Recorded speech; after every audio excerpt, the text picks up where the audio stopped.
You have to kill yourself many, many, many times along the way to become the version of yourself that you are now. This is Isaac, a 21-year-old university dropout who has built a business doing six-figure months. In order to execute, you have to align the identity first. As it doesn't matter what the goal is, but the point is you have to live from that reality and feel the feelings now. There is actually a world where you do what you want to do. It exists. Growing up in a small flat in East London, he knew from early on that he wanted more out of life and started working on all kinds of different side hustles from a young age. What else did I have to do? Live a life of mediocrity. I had no choice. There was nothing else to do but to make it. Once he aligned his identity, thoughts, and actions behind the right vehicle, he completely changed his trajectory. Faith is the substance of things hoped for and the evidence of things not seen. You need to have your own vision, your own story, your own movie essentially that you're trying to build. We sat down to unpack his story, what he had to figure out about himself and the world to reach his goals, and what it took to get to where he's at today. Why would you want to be normal? If you are not delusional, then what are you? God loves a trier, bro. God loves a flipping trier. Isaac, welcome to Delusion by Design. Antonio, I am so grateful to be here. Thank you so much, bro. Nah, huge pleasure to have you on, man. I mean, we'll dig through your story, we'll go through the different phases, but just to get us started, for those that don't know you, who's Isaac and what does he do? Yeah, great question. So my name's Isaac. I'm 21 years old. I run a consultancy firm, a growth partner firm. We help entrepreneurs and experts scale up their education companies. And we specifically do this via ads and webinars. Simultaneous to that, I do run a sales mentorship, helping everyday 9-to-5ers get into the high-ticket sales space. But beyond the level of entrepreneurship, I think I'm someone who's heavily interested in the mind and actualizing your fullest potential. I've thought about this so many times, and I've seen my own personal progression as well as other people's progression around me, and I see the fact that there is nothing greater and more rewarding than being the best version of yourself. And I'm not just talking in terms of the money you make, but maybe the physique you have, maybe the level of mindset that you get to, maybe spirituality, maybe the relationships and connections that you have. So yeah, man, that's me. That's Isaac. Beautiful, bro. Yeah, and you mentioned the business side, you mentioned the mindset side. The mindset side is really what I'm interested in. Yeah. And, we'll dig through that, especially within the context of your story as well, because I think there's a lot to unpack there. For sure. But, to kind of get us started on the business side specifically, just to give context and based on where you're at, you said you work within the info space primarily, in sales as well. I know you have a background there, but what is it that made you want to actually get into that space in particular? Yeah, so it's very intriguing because I feel like I fell into the space by chance, right? I was 18 years old, studying computer science at university, and fundamentally I've always been interested into entrepreneurship, business. I was selling sweets in school, I was selling magazines on the streets of London, I was doing everything, reselling PS5s, watches, you name it. Went to university up north, and frankly speaking, shit experience, genuinely, just because there's nothing to do up north, fundamentally.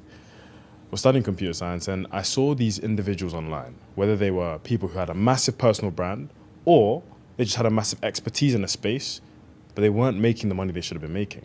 I was like, how can I bridge the gap? I came across individuals like Brandon Carter or Keto King, and actually Waleed, who you know well, right? Who are kind of in this space, and I was like, okay, cool. These guys are doing it. Why can't I? Signed my first client, fitness guy, helped him from 0 to 40 grand a month, helping corporate men get in shape. And from then, the ball started rolling, I got into different niches, different industries, and I learned marketing, I learned sales, I learned webinars, I learned ads, and I learned how to lead a team. And fundamentally, it was the best decision I ever made, Amazing, man. Yeah, and when you actually think about the space you're in, the things you do today, do you think there are any skills or traits that kind of came to you naturally or you were drawn to that allowed you to succeed in them? Or do you think you had to build those up from scratch based on where you were? Of course, if I look at myself when I first ever began, and now I'm a completely different person. You have to kill yourself many, many, many times along the way to become the version of yourself that you are now. But I won't lie and say that I don't think I was naturally blessed and talented in certain things. I think I've always spoke reasonably articulately. I think sales to a degree, came reasonably naturally, just because I remember I was 14 and I was selling magazines on the streets of London, and no one wants to buy from you because you're pretty much selling rubbish, right? I dealt with rejection, and I honed these skills, and then from there I was like, okay, cool, I can do this on a larger scale.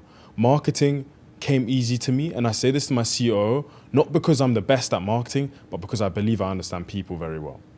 All marketing is understanding people, right? Understanding how they think, what makes them tick, what makes a pattern interrupt, what makes them go, okay, cool, that's something I'm intrigued in. And from there, being able to piece the two together and also learn how to lead people the correct way, which is not just knowing how to communicate, but instilling conviction within them that this is a vision they want to buy into. This was super important. I love how you brought up those points, because I have every single one of them as things to touch on. I respect you so much. You've really done your research. Of course. A lot of people who have interviews, podcasts, they never do their due diligence to the maximum degree you've done it. So I really want to respect you in that, bro. Genuinely. Thank you, bro. I appreciate it. Yeah. I mean, the way I see it, it's like the least I could do, in terms of asking for your time to come on, and even for the audience watching, and making sure they can get the most out of it. For sure. To touch on, again, where you're at now before we start unpacking, what would you say at this point now, recording in February 2026, what are some of the biggest successes you've had with business? Yeah, and so it's a beautiful thing to look over now, because, of course, there's some people who say, I always knew I was going to make it. Some people who say, there was times I knew it was going to be tough and I didn't know if I was going to make it. Fundamentally, I haven't made it compared to where I want to go and whatnot. But last month, for the business, we were able to cash collect 120 grand, which is a beautiful thing. Not just for the sake of having that number under your accolade, like, oh, you made that at this age and whatnot, but it's like you realize you've stepped into the business game. You're building a real team, real corporation. We're now going to be moving to Dubai, and we've got that set up in place, whatnot. So, like, I think that's really cool. I think cooler than that was being able to help my family. My own blood brother, he studied accounting and finance at Durham University. One of the most sharp individuals I know, right? Was an accountant for a year. And I saw him working every day at home, work from home some days, going to the office some days. He wasn't really enjoying himself. I said, bro, you can kill it in high ticket sales. And I said, I'll place you, I'll train you, I'll do everything. He quit his job, he went all in. First month, he made 7K in commissions. Next month, he made 10K in commissions. And we live together now in a penthouse in Marylebone. And I'm like, what the actual hell? Like, he actually changed his life. And I was actually able to play a part in that. And I keep seeing people every day who I'm able to impact them in some small way. Fundamentally, they're the ones who did the work, but I just was able to give them that vehicle, So it's a beautiful thing, bro. Honestly. Amazing. Yeah, and I'm glad you touched on the financial side of things, because we can definitely use that on the title for a bit of clickbait. Exactly. But even more so on the way that you see things in terms of being able to help other people out. And, your brother's story is something I wanted to touch on as well. No, for sure. Dig into that. But to actually start like going through your story so far, if you were to look back at your childhood or your upbringing, what would you say is the most important aspect of that part of your life that helps explain where you're at today? It's intriguing because my parents were poor, right?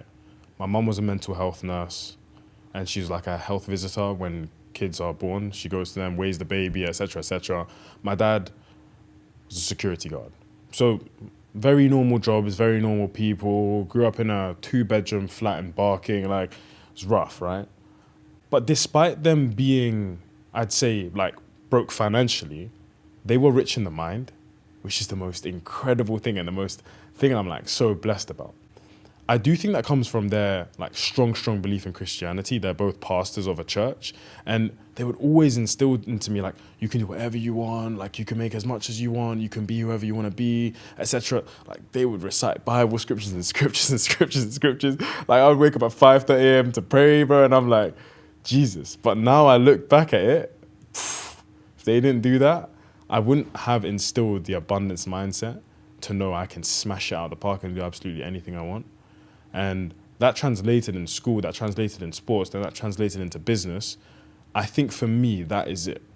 Because there are some parents, and it's funny, I'm a big follower of Nero knowledge. Big follower of Nero. And Nero often says, the universe treats you like your parents do. if your parents laugh at you and think you're some sort of class clown, you're going to think the world's laughing at you, and you're going to think, why can't I achieve anything? Oh, everyone's just taking me as a joke. If your parents instill into you that you can be the best person in the world and you can smash out the park, you 99% of the time will. If your parents say you're never going to amount to anything, of course you can take it two ways, right? You can either win, but most of the time, most people lose. So I do think, despite my parents not being able to go, oh, here's money, or here's this trip you want to go to, or here's XYZ, they instilled an amazing mindset into me, and I thank them and love them for that every single day.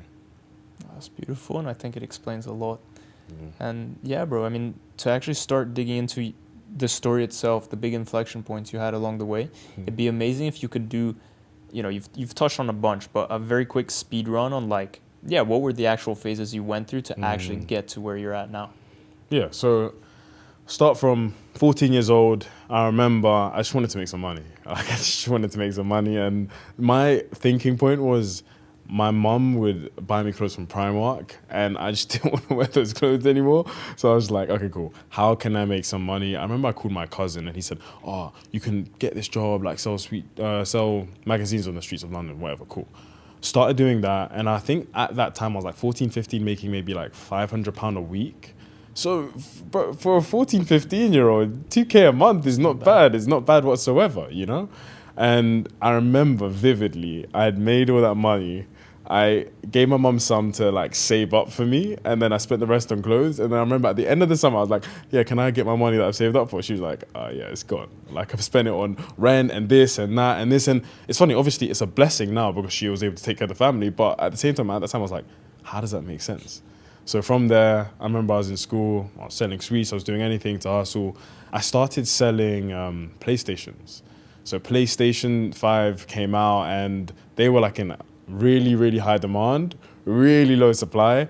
I remember inside school, in my computer science class, I was botting PS5s on like the Amazon website. It was the funniest experience in the world. I was doing those, I was doing phones, I was doing trainers, watches. Like, there was a collaboration between Moon Swatch, like Omega, and Swatch, right? And I remember and that's how I met my best friend now, Peter. We were literally met on the streets of London reselling. And reselling is a very interesting venture because you garner the skill sets of negotiation, sales to a degree, tenacity of sitting outside a shop for like hours on end just to get the drop. And yeah, you garner that hard work, you know? From there, went to university. And it's funny because the first thing I ever invested into in terms of like an online course, it was Iman Gadzhi's agency navigator thing. But I remember vividly, I didn't buy it for like the $1,000 price point. I found it on Reddit for like $50, invested into that.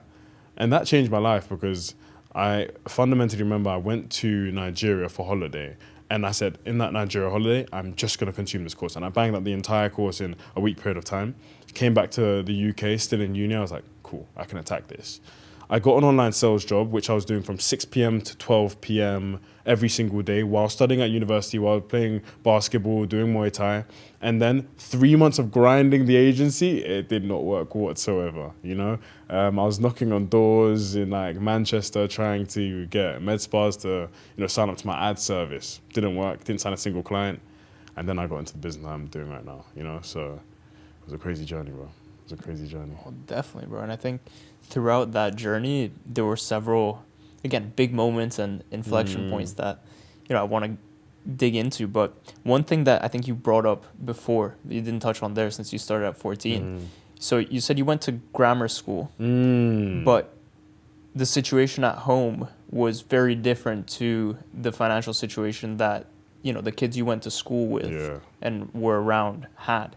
So what kind of a role do you think that kind of contrast of being around these people who had money growing up and then coming home and being in the situation you were in had in your journey? I think that's an incredible question. Incredible question. It's very interesting because that's the most stark contrast you can get. The kids I went to school with, like, if you go on Google on like gov.uk, my school was like top 10. Last year it was number 1 top school in the UK for like a state school. So it was a very good school. And I remember like a vivid story, and I made a reel about this. So like, it's a case where I had a friend called Oliver Hunt. I'll never forget him. He lived in a place called Hutton Mount, and that's one of the like most expensive postcodes in the UK. Genuinely, like they have like the driveways that the car comes out of the flipping ground. Like it's not a joke. You've got big, massive trees. Like beautiful place to live. Houses worth like 5-10 mil, like expensive. And he had a birthday party, and went to his birthday party. His parents then dropped me home because they were just so nice. They were such lovely people. And I remember I said, okay, drop me off here because I didn't want them to see my house or where I live. But because they're such caring individuals, they wanted to see me go into my house. So of course, I then go into my house and it's like a flat and whatnot. And then the next week at school, everyone's like, oh, you know, like, where do you guys live? Because this was early doors, this year 8, year 9 maybe. And I'm like, oh yeah, I live in like a 4-bedroom house. And then Oliver's like, well, don't you live in a flat? I swear. At that particular moment, I wanted the ground to swallow me up. I'm like, why did I lie? And I was ashamed. And it's okay, and I understand why I was ashamed back then, because everyone, like 90% of people are wealthy, doing well, parents very rich, very affluent.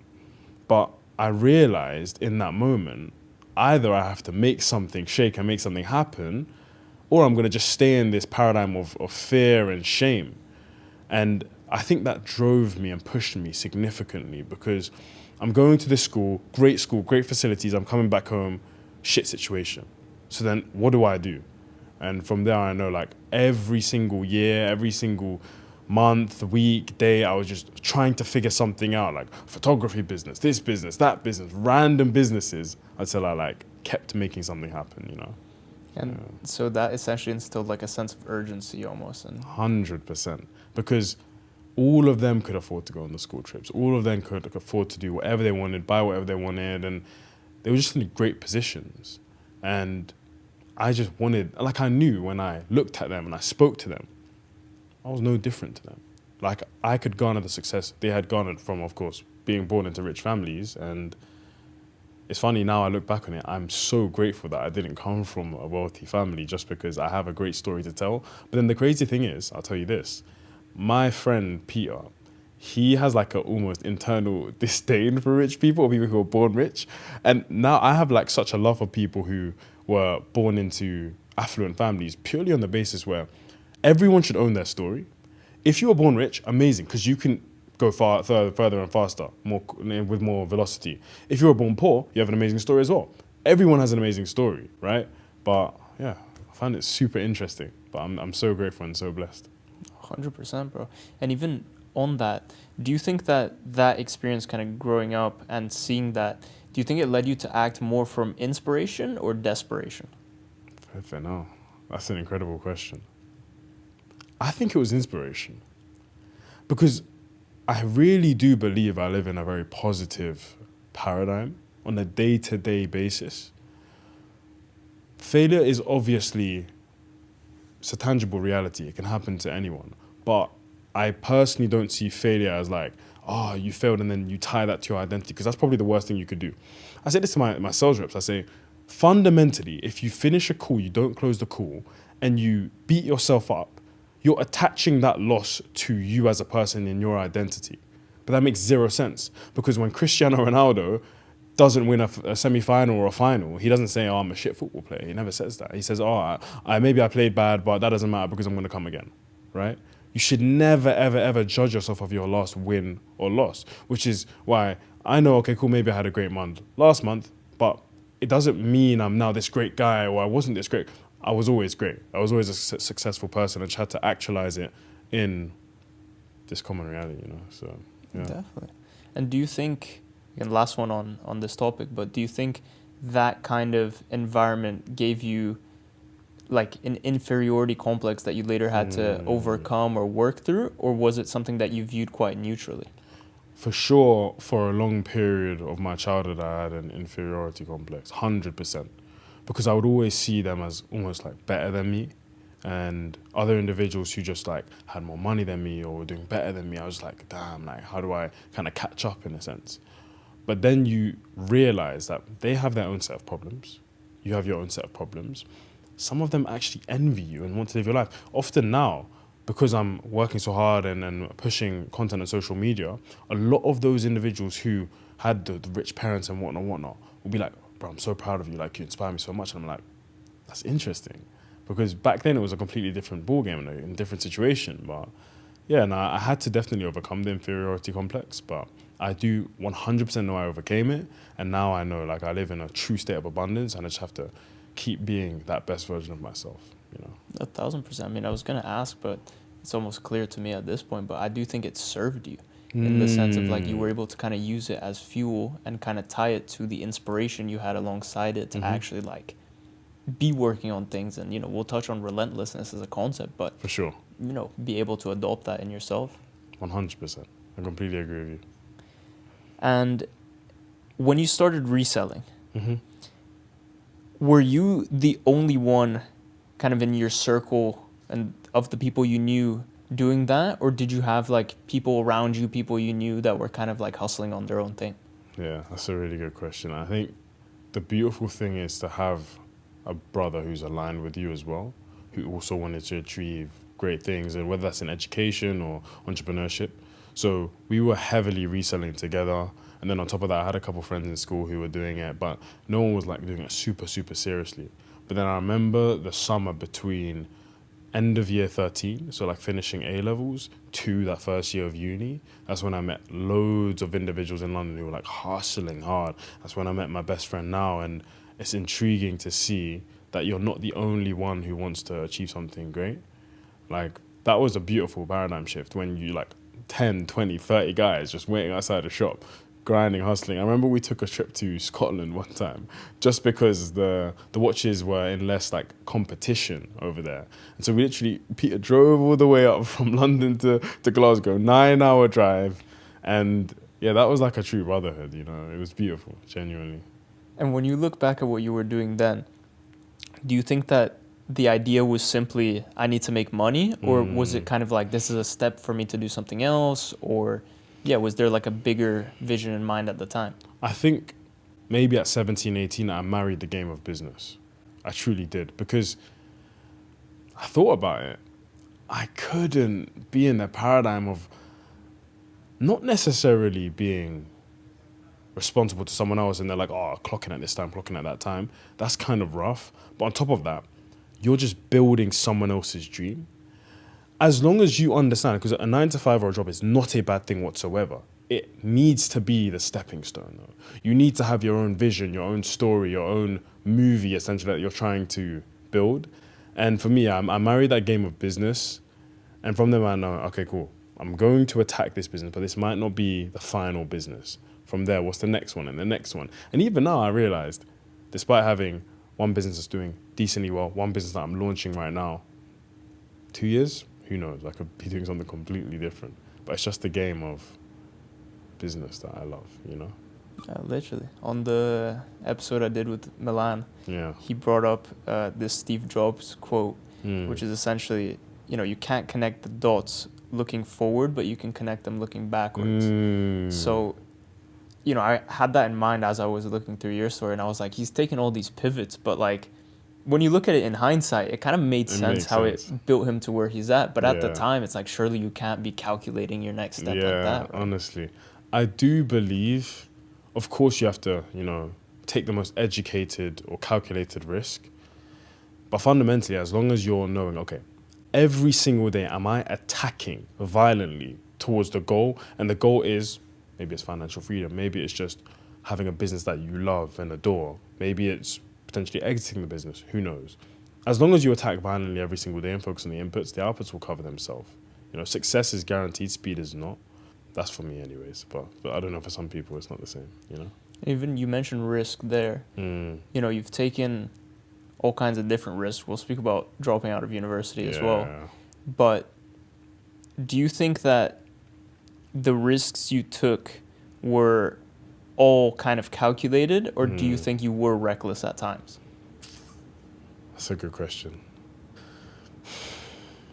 I don't think dropping out of uni was a reckless decision because I was checked out a long time ago. I was at that point just staying there for vibes. Like I was staying there because of the fact that I had like more freedom and I didn't have to go back home and I was just, you know, had my own place type thing. But for me, I didn't see any other world. I was just kind of sick and tired of the fact that I was in this institution that I didn't believe cared about me that much. I was just another number on their thing. And I was building this beautiful thing. And even though it was super difficult, I was making something happen. I was making something shake, you know? I actually believe entrepreneurship is not for everyone, but there's very minimal risk in entrepreneurship. And the reason why I say that is because the worst scenario is you go back and live on your mom's sofa. That's the worst scenario. And it's like, in the UK, especially, I'm not talking about like in certain countries, in third world countries, in the UK, that's not the worst reality. But you at least know you tried. It's funny, I had a sales call like 2 days ago. And the call before that, guy onboarded onto the sales mentorship. He was super eager to get started. And the call after that, the guy was not willing to even make any form of commitment. And I said, the issue is, bro, you had an inflection point in your life. You could have changed. You could have taken action towards investing into yourself, but you didn't even try. And that's the thing with entrepreneurship, is like, at least you know you tried. If you fail, I respect you because you tried. But how can you know and sit with yourself internally knowing you didn't even give it a shot? It's like you see a gorgeous woman and you're like, oh, like she could be my wife. But you don't even speak to her, so you don't know. It's horrible, bro. That's horrible. Honestly. Yeah, I guess with risk, it also comes down to, like, what is the downside, right? What is the worst case outcome? And I feel like, yeah, sometimes people don't actually realize how not that bad a worst case outcome is, or even how the fears that they project onto things end up actualizing how the things actually play out. It's like you actually think about it and you realize you're not going to starve to death. You're not going to be homeless on the streets. You can eat food. There's zero risk in betting on yourself. In fact, the greatest risk is the fact that in 10, 20 years, you're going to realize you didn't give it your all and you didn't even give it a shot. And then you start. But it's like, who wants to be rich when they're old? I don't know anyone who wants to be grey-haired and rich. You want to be rich when you're young, or at least knowing you're taking steps towards it. Like I actually, genuinely, I actually get like emotional about this sometimes, because I see it in a case where you know there are vehicles every single day arising in this like modern generation where it could be AI, it could be TikTok, it could be living social media, it could be coaching, sales, it could be crypto. I don't care what it is. There's a billion vehicles to make exponentially more money than your parents would have made. But you didn't even try. It's like you know too much, but you just didn't even try, you know? That's it. And on the topic of sales, you mentioned sales call right there. You mentioned selling magazines, taking the sales shifts 6 to midnight as well while in uni. So, you know, I know you still do sales, but how do you think your journey in sales kind of served you in business as a whole? Yeah, I think that's an incredible question. Initially, simply getting over the fear of rejection. I really think, I mean, my friends will tell you, if I see a girl I find attractive, I'll just go up to her and speak to her. Because how I see it is I have a chest or a briefcase with $1 million in it, which is myself. And all I'm going up to her to do is present that. If she says no, she lost out on $1 million. You have to walk around like you're $1 million, you know? And so initially in that first phase of selling magazines and maybe selling sweets in school, it's just getting over the fear of rejection and realizing it's not the worst thing in the world. But then it gets to the point of, okay, cool, actually learning the mechanics of sales and the emotion behind it and the tonality and framing a call and pre-handling objections and objection handling and whatnot. And being okay in the fire, because sales to a very good degree is conflict. And most people, 99% of people, are completely afraid of conflict. They won't even tell their fat friend that they're getting fat and they need to go to the gym. I remember, and I'll never forget this, one of my old mentors, Chris Spearman, super successful guy, right? He said that on the level of agreeableness, like if you're an agreeable person who someone says, am I getting fat? And you know they're fat and you say, no, you're not. Or telling them the truth, he's at this scale, right? Like he tells the absolute truth. And that's it most of the time. People don't want to face the truth. And then you get to that level and then you realize one of the most important things with sales is conviction, bro. instilling that like energy transmutation to a person to the degree where they can feel the feelings you're feeling, and they can sit or stand in your shoes and be like, okay, cool, I understand where he's coming from, and I have full trust and confidence that he's going to do an incredible job. Long story short, I think sales changed my life. Like the concept of understanding how humans work and understanding conflict and being okay in that fire, bro. Different level, genuinely. A lot to unpack there, and I think, identity is the one thing I'd want to touch on next, but even just before getting to that, tied to the concept as a whole, I've seen you speak about how you basically hit a plateau with your business for a while. You couldn't break through a specific revenue ceiling you were at. Do you think to do that, it was just a case of changing inputs, or did you have to change fundamentally the identity you approached the problems with? The inputs were 100% important, right? As people say, you need to work on the business and not in the business. You need to hire A players. You need to delegate. I think the identity, as you said, is more important. And the reason why I say that is because if you ask anyone, what is the reason why you're not at the level you want to be? Most people know. And do you know what's so interesting, bro, about education and investing into yourself is that 99% of the time you're paying to know the thing you already know, but because you paid, you have to now take action. I live and die by the saying, whoever pays money pays attention. Most of the time, you know what to do in your business. You know what to do in your life to fix it. If someone said you have to sit in a room for an hour silently and just figure out what to do to change your life, you would figure it out. But it's just about execution. And in order to execute, you have to align the identity first and realize you have to live from the end. You have to live from the version of yourself that does this thing or makes this amount of money or talks to that girl or has an amazing relationship with their parents. It doesn't matter what the goal is, but the point is you have to live from that reality and feel the feelings now. Like I live and die by this. Like emotion is the language of the universe, bro. And you have to like truly align with that identity and feel the feelings, 100%. And to actually unpack that idea a little bit, one thing I found super interesting right at the beginning, you said this concept of potential and fulfilling your potential. So what does it mean to you to actually fulfill your potential as a concept?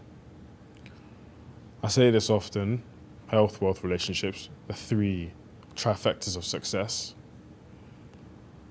Health is just like, for me, the bare minimum. Like that's the prerequisite, just because you actually cannot function on a day-to-day basis if you don't have a healthy body. I see individuals who are making a lot of money who are out of shape, and I'm like, how do you sit with yourself? And I'm not saying you have to be some like 0% body fat, this, that, and the third. I'm not saying you have to be that individual, but at the bare minimum, just love yourself enough to take care of yourself in the health realm. I think it's super important, and that's success. Like you are a successful person in terms of health if you just take care of yourself. Run, gym, sauna, I don't care what it is. Wealth, money makes the world go round. It's the sad reality, but it's the truth, right? It does make the world go round, and it's all about success to you because fundamentally there's some people who'd be happy with $5,000 a month. That's completely fine. As long as you internally know this is what I'm truly happy with, you are successful. What's your symphony of success? That is success to them. And then obviously relationships, just realistically, don't have anyone to spend the time with, don't have anyone to have amazing experiences and memories with. It's pointless. What's the point? It's pointless. Because I look at the fact that I was actually in the trenches in flipping WeWork, bro, for 6 to 8 months just by myself for the most part. And of course you speak to your friends here and there and go to the gym session with someone here and there and one-on-one, or maybe go on some holidays here and there. But now like I live with my brother, my friends, and it's just a different level because there's so many pattern interrupts on a consistent basis where people are showing you, okay, cool, you're doing this good, you're doing this bad, what can you do more? You're laughing, you're enjoying these moments, you're toiling and grinding together. One of the most incredible experiences ever, genuinely. I think that's success and actualizing your truest potential for me. Beautiful. And when you think back to the version of yourself that started this journey, obviously, as you said, there were several identities that you went through.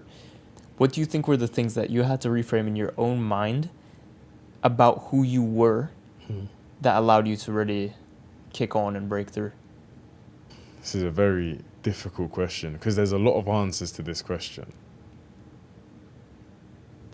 I'm going to kind of tell a story in this and say a realization that I actually had, thankfully, from a friend or two friends that helped me out with something recently. Literally last week, I was sitting in my room and my brother, me and him were just chopping it up. And Peter walks in and he gives me a pair of these Travis Scotts, right?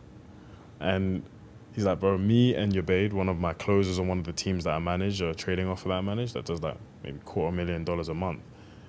He said, bro, we kind of realized that no one really like shows their appreciation to you like that much. Of course they're gonna say thank you, but like no one really like shows that appreciation so much, you know? And we just wanted to give you this pair of trainers because we just appreciate you and we just wanted to thank you. Like obviously you hit that record month and you didn't really celebrate it too much. Obviously you post the content but you didn't really celebrate it. I swear, whether they gave me the trainers, whether they gave me a flipping coffee for it, I don't care what it was. It took me back to when I was studying Nero's modules and he spoke about the fact that in order to be successful or to garner the success, you need to think about an emotional experience of someone that you love or someone that's close to you, maybe telling you that they're proud of you. And I had already had the moment where my brother told me, bro, I'm proud of you, you know? But to get to the next level, you have to just kind of keep doing it to a degree. And maybe the next level is my parents. And they have said this before, of course, but maybe it's like you retire them and whatnot. But the fact is, these two individuals who I hold in high regard gave me this gift. And I swear, bro, I cried. Like I cried, bro. And I was like, damn, bro. Because in my head, I'm always kind of thinking, yeah, I'm a great person. I'm going to do amazing things. But I'm also like really very, very aware of my flaws and very aware of my shortcomings and very aware that like, I didn't do that. I should have done that. I couldn't do that. Oh, we can do better than this. Why are we not doing this? And like, that's all I'm thinking about. So for someone to come in and say, like, I'm really proud of you, or like, you smashed it, it was a really beautiful thing. And to come back to the question as to who I had to reframe or things I had to reframe in my mind in terms of who I am, I really had to realize that I'm not the same poor kid from flipping barking anymore. Because obviously, like, I overcame inferiority complexes along the way and along my journey, but you still remember where you kind of came from. And there's remnants of that within your soul, you know? And that allowed me to realize, like, no, there's people who love you and are proud of you and you're doing a good thing. You're changing people's lives. But you have to remind yourself of that on a consistent basis. I think that's one of the most important things I had to like reframe in my mind to a degree. I love that story, bro. It's yeah, very touching. And you know, as you leveled up and you kind of took things to the next level, regardless of which step it was that you were taking along the way, how would you say you were intentional about actually being able to reframe these things to yourself and actually change the identity you had to be able to achieve these kinds of next levels in business and in life more generally? It's interesting because to a degree, like, I work a lot. Like, business is life and life is business because I don't really find many other things like that interesting. Of course, like sports, martial arts, basketball, like taking care of my health and stuff, that's cool. But business is super interesting for me, right? And so, of course, like, I'm grinding so hard where sometimes I forget to, as you say, reframe the identity and focus on the mindset first. But then I realize, okay, cool. Fundamentally, the work is not going to be the thing that's going to make me win. Again, I say again and again and again, if it was the hard work, the bin man would be rich. The cleaner would be a millionaire if it was the hard work. So then I had to realize at every point in time, and whether that's going back to reading certain esoteric books, like I read The Secret by Rhonda Byrne on a flight to Bangkok. And that was a life-changing moment for me. I've consumed certain videos, and even just starting, the worst thing is I'm pissed off I haven't finished it, but I started reality transurfing. And that was very interesting, speaking about pendulum swings and the polarities of life. Very good one. But yeah, I think those are the points where it's like probably every 1-2 months I'm going to have to like kind of pause and stop the like hustle and bustle and go, okay, cool. Who am I? Where do I want to be? Where do I want to go? But then fundamentally, one thing I feel like I forgot to mention is I love my sauna time. And obviously, like, I think I speak a lot about the benefits of the sauna in terms of networking and stuff. And it's really, really good. Genuinely, I like signing clients from the sauna. It's like, it's funny. It's so insane. But even recently, I have 2 gyms I go to, Third Space and David Lloyd's. There's one in Notting Hill, so like 10 minutes from where I live. And it has a really nice sauna, but also a good cold plunge. And these like silent moments where I'll just like genuinely cold plunge, 10 minutes, close my eyes. I'll see the future. It's insane, bro. It's insane, genuinely. I'll go into visualization as well. Yeah. On one of your videos, and it might have even been the one that you were on your way to Bangkok, speaking about the secret, but you said something that I wanted to pick out, which was, I'm not special, all I did was figure it out. So Interesting. if you had to break down what it was that you figured out into one central idea, what would you say that is? This is crazy. This is crazy. And it's funny because as we're having these conversations, I'm remembering aspects of my journey and my karma, because fundamentally I'm not really like looking back at like, oh, this one, like I'm just, going, right? For me, one of my favorite books is Can't Hurt Me by David Goggins. Different book. If you haven't read that book, bro, someone needs to read that book. The book is it's a different level. Because I think The Secret and that book, like, they tie very well together, because that book shows like the physical limitations of man, and like you have not even scratched the surface. And The Secret is obviously like the mindset side of things. The most important thing to figure out is the world of infinite realities. Like, there is actually a world where you do what you want to do. It exists. And there's actually a world where you miserably fail. There is. People don't actually believe they can do it. Bro, I swear, it's different to setting goals. Setting goals, everyone sets the goals. January 2026, you set the flipping, I'm going to get in shape. I saw in my gym, bro, Third Space, bro, it was ram-packed. Now it's like empty, Whether it's health, wealth, relationship, they set the goals. You have to like peruse over the version of yourself that made it. And like, how does that version, genuinely, how does that version smell? How do they walk? How do they talk? What do they wear? Who do they hang around with? What do they read? How does their day start? What music do they listen to? It's everything. And once you do this, you realize, oh, he exists. So then I realize it's already done. Now I know they truly exist. How do I just play my part, play my position? That's what I truly figured out, that I can actually do it. Because there's times where you're grinding in business, and because other people have done it, you're like, oh, I can do it, but you're not internally convicted that you can do it. But on that journey, I was like, damn,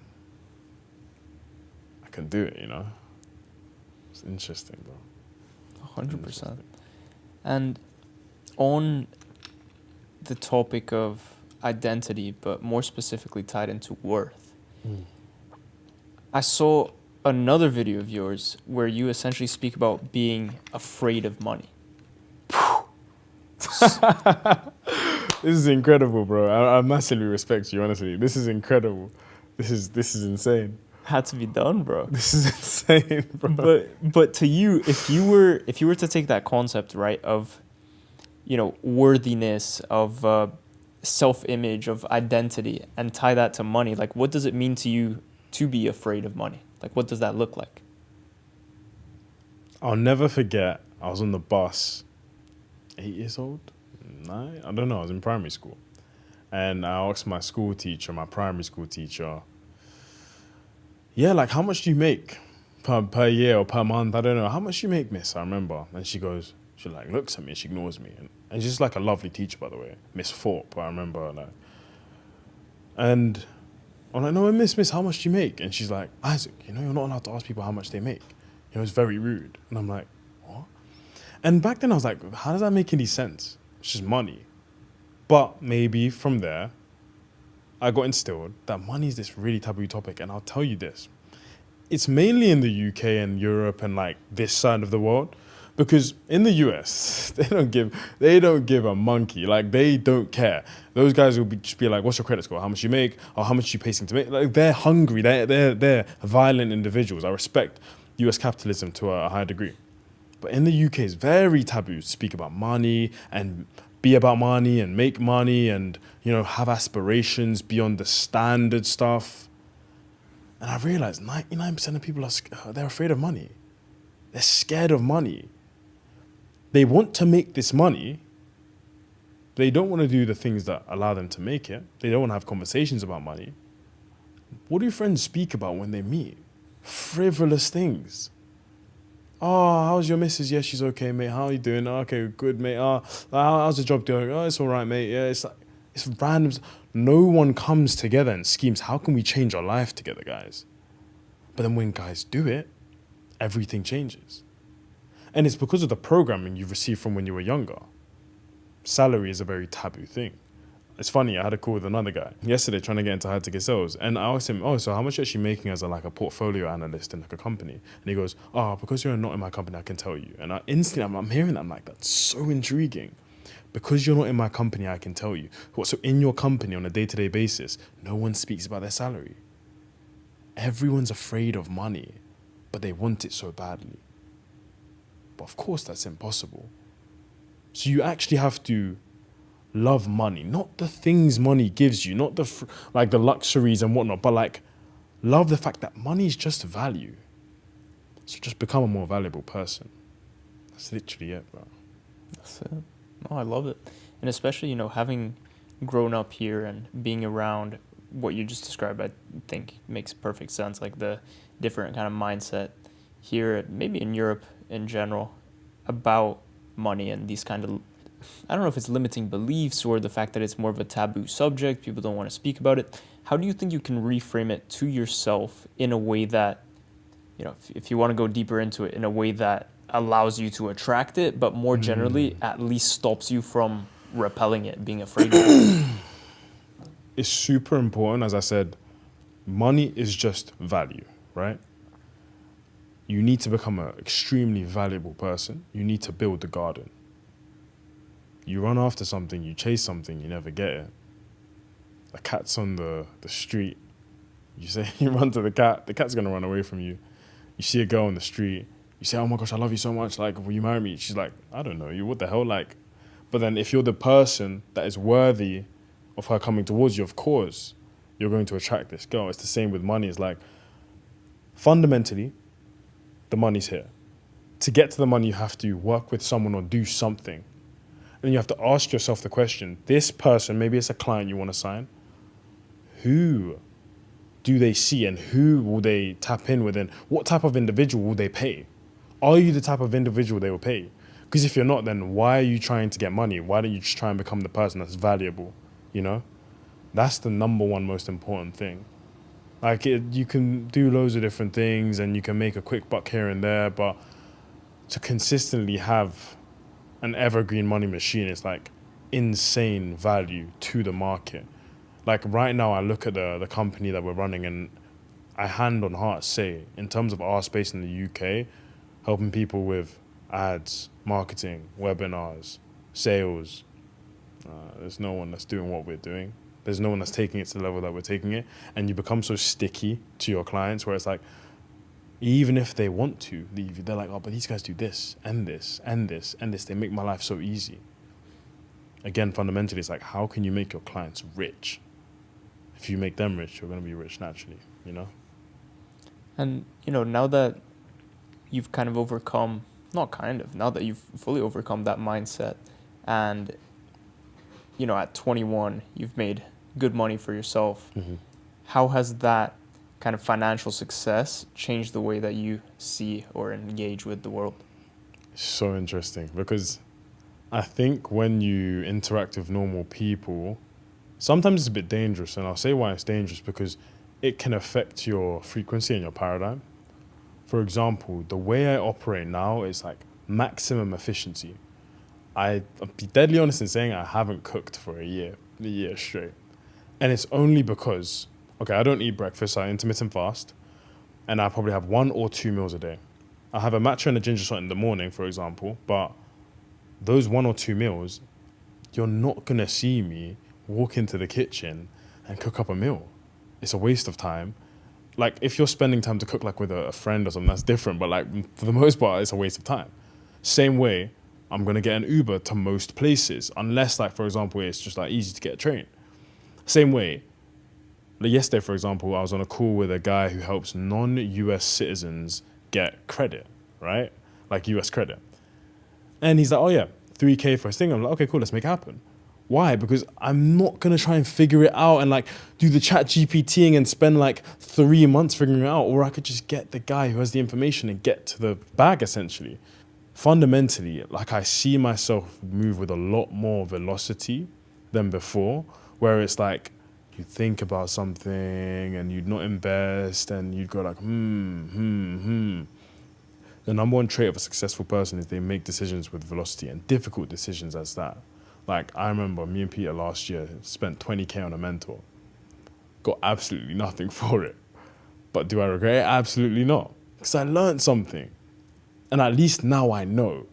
But if I stayed in that sense of unknowingness and ignorance, it'd be more detrimental for me. So that's how I feel like I see things differently now, where it's just like, if it's a calculated risk, I'm taking the risk, you know?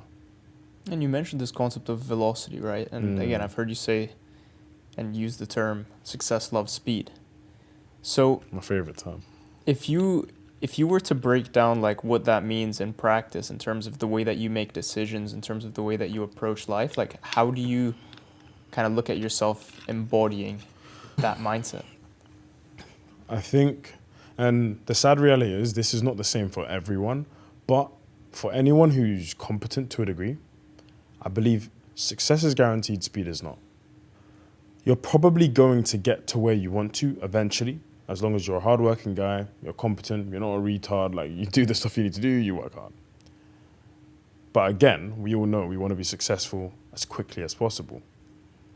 The only reason you see people just win exponentially is like they say, okay, cool, I want to achieve this in a month. How do I do it in a day?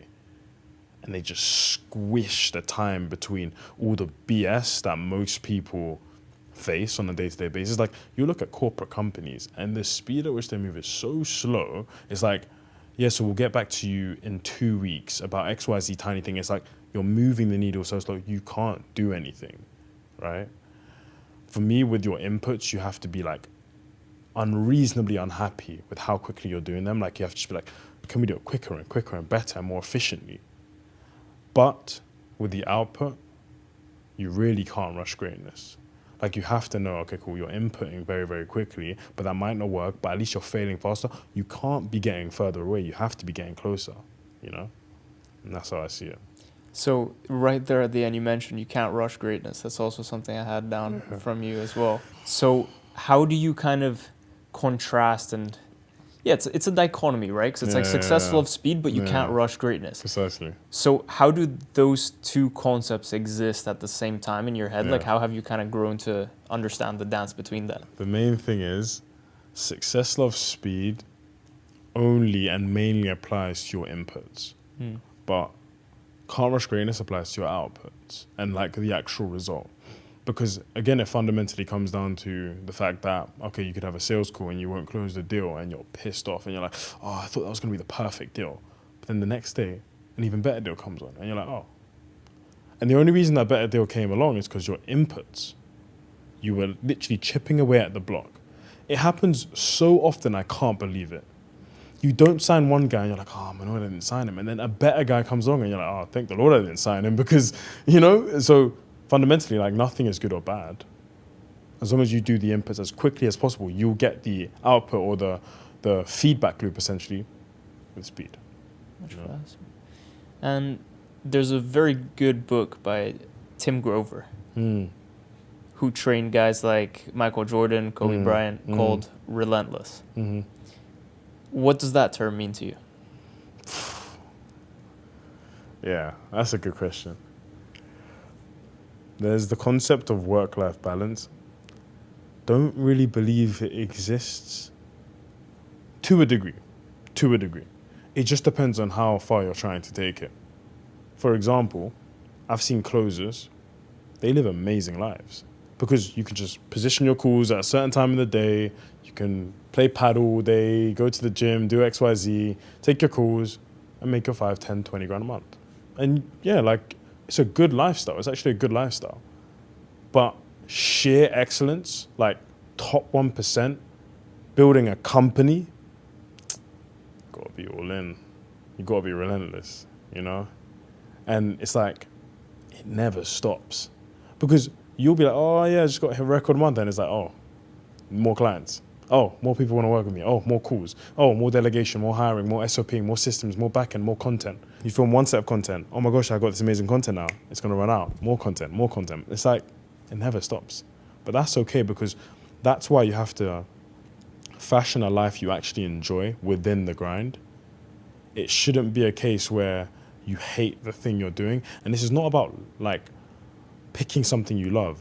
It's loving the thing that you pick, you know? And I think that's the most important thing, honestly. Yeah, I love that saying at the end there. I know that environment, networking, you know, these are huge things for you. There's a bunch of different angles I'd want to touch on, you know, within that umbrella. But, you know, environment specifically, you mentioned Third Space, David Lloyd's, you know, nice gyms. You hang out in affluent areas, apartment now in Marylebone. What do you think putting yourself in these kinds of spaces does for you? It genuinely forces you to see the world from a completely different paradigm. I'm going to speak about Tomas because I think he's one of the most exceptional individuals I've ever met. Genuinely. He doesn't see the world the same way most people see the world. And I'll never forget it. Maybe this is August 2025. And it was me, Peter, and Tomas come out of the apartment, and he's like, oh, guys, let's get a cap, a black cap. Bear in mind, my family have never taken a black cap in their life.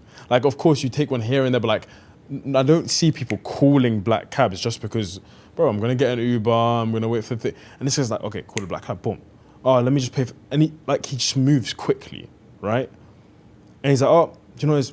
I'll buy this, I'll get this from this person. Efficiency, speed, boom, boom, boom, boom. And you look at people, and he was making more than me, and I was like, huh? It makes no sense. And then you just see how wealthy people operate, where, for example, guys will have an idea of a software they want to build and go, let's raise 4 million for it. And you're just like, what? And then other people are bootstrapping a business. And it's just like, they're not thinking the same way as you. I have a friend, his name's Otter, and he's crypto genius, right? Funny thing is, I met him in Bali, and at that time he was running a content agency making 8K a month. I'll never forget this. And it's like, he was literally running this content agency. We met in the sauna again, right? So it's proof networking is amazing. And he's like, yeah, bro, I'm sick and tired of this content agency, man. And I got to lock in on something else. 6 months go by, I see him on social media, and he's in crypto now, making 200K a month. I'm like, what? Last month, I saw a tweet from him. He's like, 50K away from making $1 million in a month. I messaged him like, bro, there's no way you're actually cooking this. Like, there's no way. And he's just like, yeah, bro. Like, he shows me all this stuff. And I'm like, if you didn't know him in person, you'd think it's fake. Like, I know him in person. Like, you would think it's fake. You would think it's not real. And now I understand when an everyday person is super skeptical of the things they see online. I understand it because I'm like, I know it's real. And even for me, I'm like, $1 million from 8K a month to $1 million. I have a good friend who I go to Third Space with, Ali. Again, crypto. Makes a killing. And if you didn't know him, you just wouldn't know. Network. it might be the strongest out of all of the different things because it slaps you in the face and makes you realize you actually can do it. Like, you have an amazing network, right? And if you didn't know these people, you wouldn't think it's possible. But you saw the come up for yourself, so you're like, okay, it is truly possible. It's the most incredible thing because it's real life. Social media is one place. Social media, you'll say, oh, I made a 400K, 100K, 700K, $1 million a month. There's everyone saying everything. But knowing someone in person, networking with these people and seeing just the way they operate in their mind, the churns, this is super, super important. I can't stress this enough, honestly. And were you intentional about kind of building the circle that you have, attracting the people around you in your life, or do you feel like it just kind of happened based on who you were becoming? It's a really good question. It's two things. I think, as I said, you build the garden. You become a better person. You become a better looking person. You wear better clothes. You smell better. You're just easier to talk to.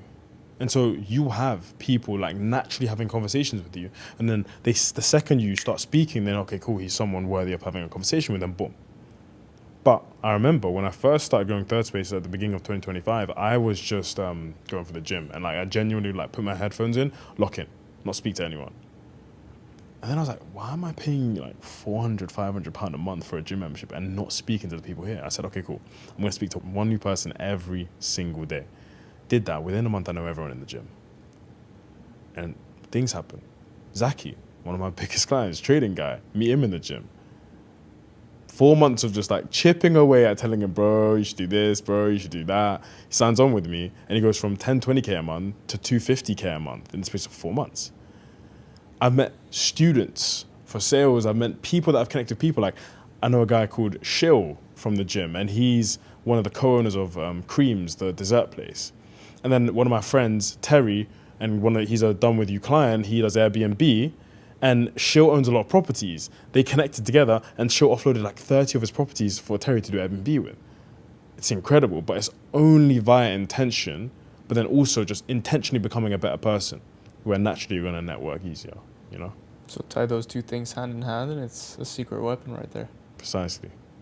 And another thing I've seen you do quite a bit is go to masterminds and events, right? I know you spoke at one recently as well, but that's a separate thing. But the ones you have paid for, gone to, you know, whether it's Dubai, London, different places around the world, what is the thinking behind being in a room to get the type of information that you could find online or in books regardless? Yeah, so at this point in time, information is heavily commoditized. If you watch a YouTube video from a high-level person, you'll probably get the majority of their source. Like, their best stuff is usually in their YouTube videos. Most people say it. Of course, the programs you pay for nowadays, it's just the implementation, the speed of implementation. You get the SOP, the system, like be able to like take action a lot quicker. But most of the time, the best information is free. So at a mastermind, are you paying for information? To a degree, but what you're paying for is proximity. I met Nero in person. And two things, like you are allowed to internalize two things. Number one, he's just a flipping human being. He's a normal person. He walks a certain way. He talks a certain way. He gets a bit nervous. He walked up on that mastermind stage and said, guys, you would never believe it, but I don't know what I'm going to speak about right now. And then he went on and cooked for 1 hour straight on a whiteboard, right? But he's a human being. So you realize all the people that people pedestalize on the internet are normal human beings, right? That's the first thing. But secondly, the impact of the information you receive is much greater. When I was in Dubai, I met up with one of my old mentors, Chris Spearman, and literally spent a day with him, interviewing him, speaking about his entire journey. And that information is ingrained in my mind now. When I was in Dublin for a mastermind, seeing how Joshua Ajayi and James Gallagher ran the event was beautiful. Like, it's so interesting to see the mechanics of events and whatnot. He's his mastermind. Incredible. Like, you meet these individuals you've seen online and you realize they're all normal people. It's amazing. And with those people that you meet in masterminds, whether it's the speakers themselves, the other people who are also paying big sums to be there in the first place, have you noticed any kind of traits or commonalities that they have between them that they all share? I think one thing is certain. They're all, for the most part, very socially aware. Like, everyone's scanning, almost like a vulture. Everyone's trying to accrue and take information. I can see it, but it's not just take information. People are trying to sign clients. People are trying to share information about themselves, etc., etc. It's a very interesting environment, I will say that. It's like everyone is just scanning individuals, and you can see aura levels to a degree, like genuinely. You can see someone who owns the room versus someone who's a bit more timid than they are on social media. It's such an intriguing experience. But I'd say everyone's trying to go there that day and know I walked away with immense value. You know, I think that's one of the most important things that everyone has a commonality in. There's this notion of, having belief before there's evidence, right? Again, in one of your videos, saw you bring up the concept of be, do, have. You've been speaking about Nira quite a bit as well. You brought this up just before, but in that video of you going to Bangkok, you said, I saw this all before it happened. So, it's one thing to actually say these things, right? To have them as like a catchphrase, like, oh, I saw it. But how did you approach actually seeing it? Actually visualizing this thing? Fundamentally, faith is the substance of things hoped for and the evidence of things not seen. Again, it's the substance of things hoped for and the evidence of things not seen. If everyone operated on what they saw in this reality, realistically, I mean, no one would garner any sort of success. You'd never be greater than what you haven't seen, etc. When I realized you can really paint the picture vividly in your mind, it's like a cheat code. And like, I actually want to talk practically about this because there was periods of time where, again, you have a music that is emotionally convicting, whether it's one of your favorite songs. In fact, there's an individual called Farrell. Shout out to him. He's an amazing videographer, video editor, creative director. He's a specialist in terms of content. And I told him, bro, I just came back from Dubai. I want to pay you to make me a mind movie. And this was taking the snippets of my Dubai trip and my highest moments, putting my favorite song behind it, and making it in like a 3-minute video. And then at the beginning of that video, it was like me in primary school and in secondary school and in the come up and grinding and saying like, oh, in 4 months, I'm going to make XYZ amount. And that video, that 3-4 minute video, I would watch every day for a period of time. And you're playing it again and again and again. So like, you can literally just make this, because even if it's not you in the movie, you can make someone else in the movie. But the point is, you play this in your mind so many times to the degree where it becomes normal. And that's the most important thing. It becomes absolutely normal. If I see a G-Wagon now, I'm like, oh, nice. See a nice watch, cool. It's only when you're like shocked and you pedestalize these things that you can't achieve them and accrue them. Thinking about the people in your life who you would be so happy to see when you made it, or they'd be happy to see you when you made it, with the emotional music, in a sauna, bro, different level, genuinely. Nothing quite like the streets of central London to normalize seeing, nothing quite like it, bro. Nothing quite like it, honestly. And you mentioned also putting things on a pedestal, right? Yeah. Or in this case, not putting things on a pedestal. So what does that concept mean to you? Like de-pedestalizing, not idolizing, like how do you, see that, approach it? Fundamentally, when you wear a pair of trainers you've worn for a long time, when you have an iPhone that you've had for a couple months, when you have, you bought a new MacBook and when you first got it, oh my gosh, it's amazing. And then after you're like chucking it on the bed, right? That is normalizing something. You don't pedestalize the air that you breathe on a day-to-day basis. When you brush your teeth, you don't get nervous because you do it so often. So then how can you see the things that you want to achieve or things that you want to do and make them a very normal thing? That's the key. Because, again, if you pedestalize a girl, she's not going to want you. If you pedestalize a client, they almost feel like icky. They're like, you want this too much. Most clients want to pay someone that is above them, or that feels above them at least. So you need to essentially put this person or this thing that you want to achieve, and whilst it's initially above you, completely normalize it and take it down to the same level as yourself. And there's also this concept of, the inner comes first and the outer reflects it, right? Mm-hmm. So what would you say you did to build up your own inner state and ultimately at least like move towards mastery in your own inner world? I'd say one thing that a good friend taught me that not many people speak about. Doing is a form of prayer.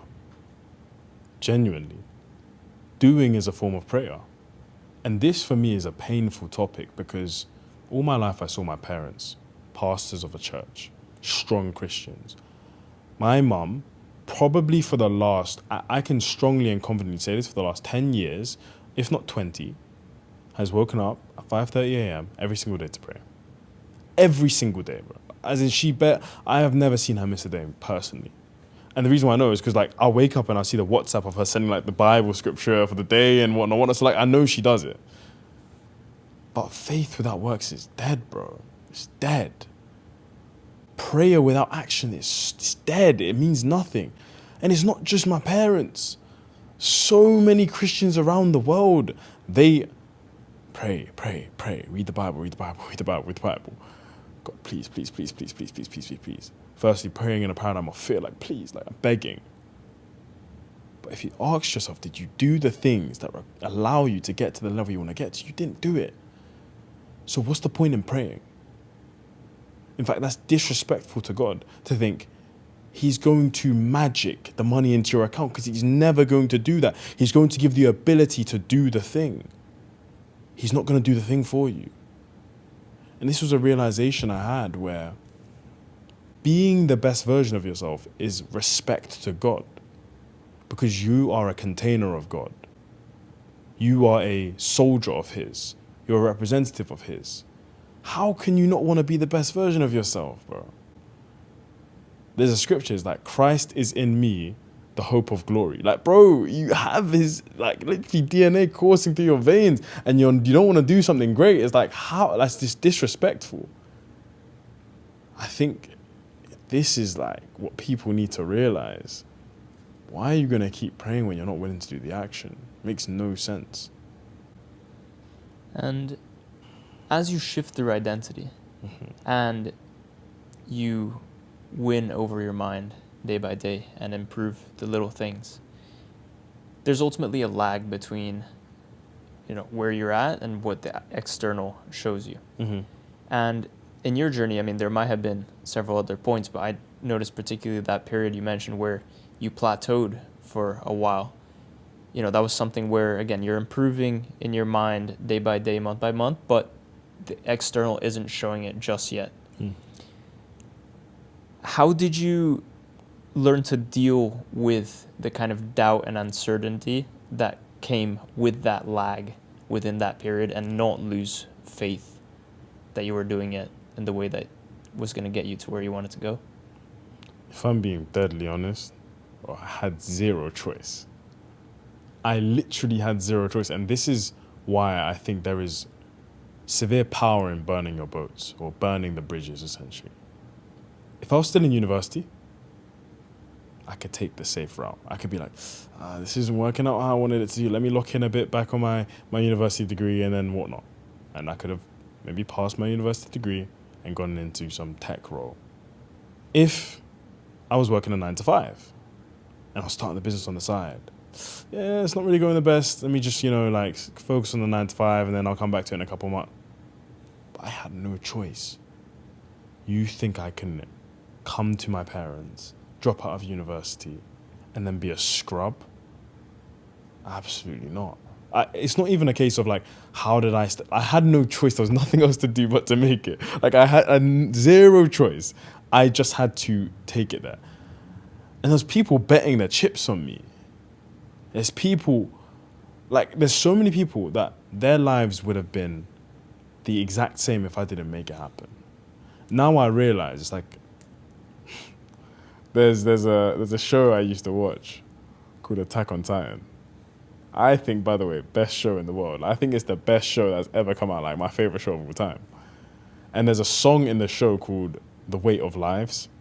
And it's about Erwin, the leader of like the soldiers in the army. And he leads them all to their death. But the premise is, he had a weight on his shoulders. And he had to make the most educated decisions. And unfortunately, they all died, right? But the fact is, people don't realize on a day-to-day basis, if you are an individual who's essentially a black sheep, who's trying to do something a bit different but off the norm, not go down the standard route and maybe save up and then buy a house and get married and whatnot, you actually want to do something exceptional, it's not just you. It's not just you're going to change. It's your future kids. It's your parents. It's your wife. It's your friends. Because I didn't even realize until now when I started posting content again, so many people are like, oh yeah, thank you, like you inspired me, this and the third. And I'm like, what the hell? But yeah, fundamentally, bro, I didn't have any choice. I had to make it happen by all means necessary. I love that. And, you mentioned being the black sheep and crafting your own lane, designing your own path. I named this podcast Delusion by Design. The goal was always to speak to people who, are founders, entrepreneurs, creators, people who design their own path in life as a whole. So when you think of the concept of delusion, what does that mean to you? That's a sick question. If you're not delusional, then what are you? Like, if you are not delusional, then what are you? Musa, he makes TikTok clipping. He's made a killing with his coaching. The guy makes a lot of money. He has Creo, the software, etc.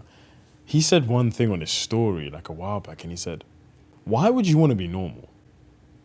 If you get granular with the statistics of the average everyday person and what they make, what they do, how they live their life, who they hang around with, how they spend their Friday evening, why on God's green earth would you want to be normal? It makes no sense. You need to be delusional. You have to. Because the issue is when you're first trying to do something different, you have everyone and their mum telling you what you are doing is weird. Why the hell are you doing it? And you have to see the reality where you win, and they will say, oh, thank you, well done. Now my parents don't even doubt me whatsoever because they know I made it happen. But in the come-up period, my mum doubted me so much. She probably stopped me at every point in time to do something out of the ordinary until she realized you can't stop a winner. You just got to let him do his thing, But literally, I remember fundamentally to the degree of I wanted to play rugby, and I went to grammar school, so they played rugby, right? And year 7, I wanted to play rugby. And I wanted to play, and she had seen maybe a guy in her hospital that she worked at get injured from rugby to the point where he was paralyzed. So she had a massive fear paradigm around the sport of rugby, and she's like, no, you can't play it, you can't play it, you can't play it. It got to the point where she never attended a single rugby game in my 7 years of playing this sport because she just was terrified. But that built massive confidence in me. And then I played basketball and then football and then Muay Thai, martial arts. She's like, oh, you're going to get hurt. You have to be delusional, bro. You have to be, honestly. It's paramount. Love it, bro. One topic that I think I can't go without mentioning in this episode is this phrase that I saw you use that I absolutely love, which is you have to let go and let God. What did that mean to you in practice? That's a phrase I love to use. And it's interesting because it works in the practical sense and in the esoteric or the mindset, the internal sense. On a practical sense, you just have to understand fundamentally you cannot do everything yourself. You literally cannot do everything yourself. You can't. And it's hard to trust people. It's hard to have a business partner. It's hard to have high-level employees or expensive A players that you're going to be paying a lot of money for. Last month, I paid one of my sales managers $12K USD. Bro, it's tough. But then you also realize with these key individuals, they make the money go round. They make it happen. You have to let go. You have to trust them to do their part. And of course, you now need to trust yourself to give them the tools and necessary SOPs and systems to do that part. But you cannot do everything yourself. You cannot receive from a closed hand. So you have to just let go at some point and say, I'm not good at this. They're better than me at this. I can do this and I'm amazing at that, but it'd be better if they did this so that I can allocate my time in other areas. But internally, you really need to understand that it's already done. So if it's already done, you should not be of the paradigm thinking like, oh, like, will it actually work? Like, can it work? Oh no, like, will I make it? You really have to let go of like the desire and the strongest thing to make it happen and hit this goal. You have to really let go and go like, okay, cool, it's already done. It's fine. I've already achieved it. What do I have to do on a daily basis to play my part? That's how I see letting go and letting God. And I don't want to take your quote out of context here, but I heard you say in a video that you essentially view your relationship with God as a aspect of mindset. So how would you say you were able to lean on that and, you know, use it as support throughout your journey? Yeah, that's a really good question. I'd actually say like my relationship with God has been such an interesting thing in my life. Like it's been one of the most powerful things. It's been one of the most painful things. There was times where I kind of just wanted to be a normal kid and not have to be like the most moral compass individual. But I had the downloads and the programming and the paradigms of being like a pastor's child and having to be this perfect guy, this good guy, never does anything wrong. And at one point I just had to like let go of any form of guilt and just be like, be honest, just want to live a life of greatness. I'd say my parents' relationship with God kind of affected that because I saw them spending so much time and investing so much of the time and energy, money, everything into it. But I didn't really see them accruing the benefits. But it's so interesting because I had a phone call with my mum the other day. She said to me, like, do you know what's crazy? Even though she physically didn't garner the most incredible financial success in her life, she's a success because I'm a success. And I was like, what? My mum is a success because I'm a success. And I was like, first and foremost, to have someone that loves you so much that your success is their success is the most beautiful thing. And obviously, fundamentally, it is. Like, I'm going to retire my parents ASAP, right? But that allowed me to say, maybe all the prayer they were doing, and maybe it worked out, bro, you know? Maybe it worked out because my dad, when he was 5 years old, his dad passed away. My mum, they both came from Nigeria. There's people who don't make it out. People don't make it out. They made it to the UK, win. They had 3 kids, win. They had kids who were doing decent for themselves, win. Maybe God was cooking, bro. Maybe he was cooking. You know, so, and that's when I look at it, I'm extremely grateful to God. I'm like, damn, like, got the plan. He's got the plan, you know. He's the man of the plan. So I'll never forget my maker, and Jesus Christ plays a pivotal role in my life. But I do know I need to spend more time with him. I need to go to church more. Yeah, that's what I would say. Yeah, bro. I remember you were saying at one point, like, you know, your parents' prayers weren't answered. And I was just thinking to myself, like, look at yourself. You think they're praying for themselves. It's crazy. And now that I think about it, it's like, yeah, my mom and my dad don't need much. Like, my mom was able to buy a house. I was able to contribute to that. Amazing, bro. Like, yeah, it's intriguing. It's intriguing. And you use God made on your socials, on your company name. What does that term mean to you? That's a really interesting one. I mean, I have a saying, God made, God paid, bro. Fundamentally, I'm just, bro, we're all soldiers, creations of God. I don't care what religion you follow. The intricacies of the human being, the hair on your head, the eyes you have, the skin you have, the bones, how it's connected, how everything works, the mechanics, the way our mind operates. You think God didn't make that? You're crazy. You have to be crazy. And yeah, we're just all made by God. And as I said earlier, I find it disrespectful to not want to be that best version. I'm not saying you have to be on point all the time because we're human beings, we're fallible creatures fundamentally, but you have to want more for yourself than the standard thing, you know? God made, God paid. Easy, bro. Love it.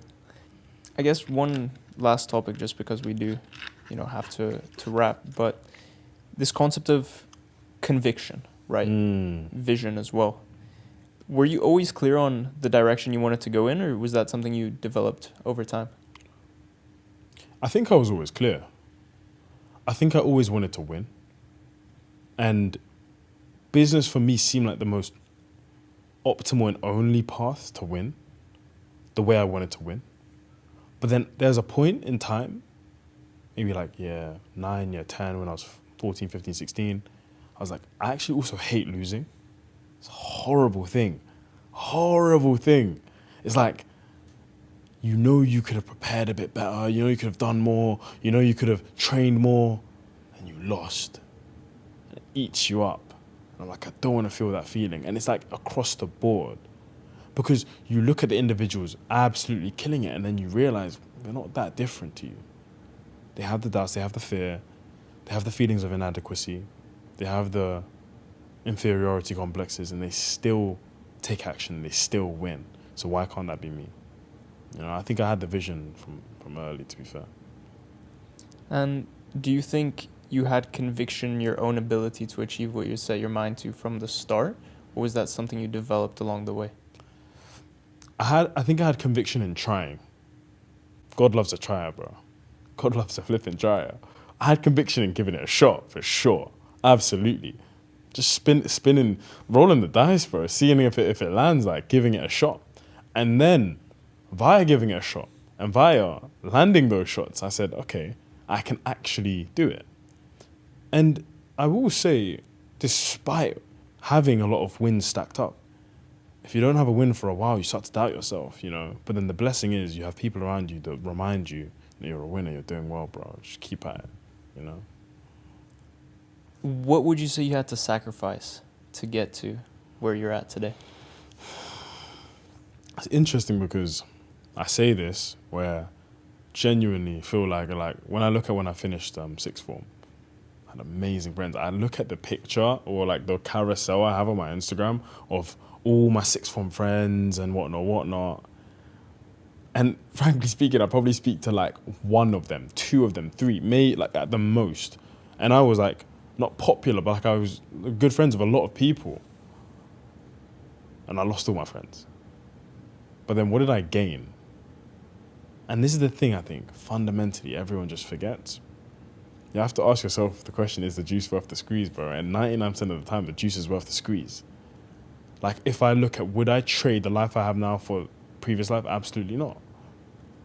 So then I say, yeah, like, I sacrificed, sleepless nights and countless hours and whatnot. But it's like, what else did I have to do? Live a life of mediocrity. It's just like, I don't think I sacrificed anything. It feels like sacrifice, but if you win, was it sacrifice?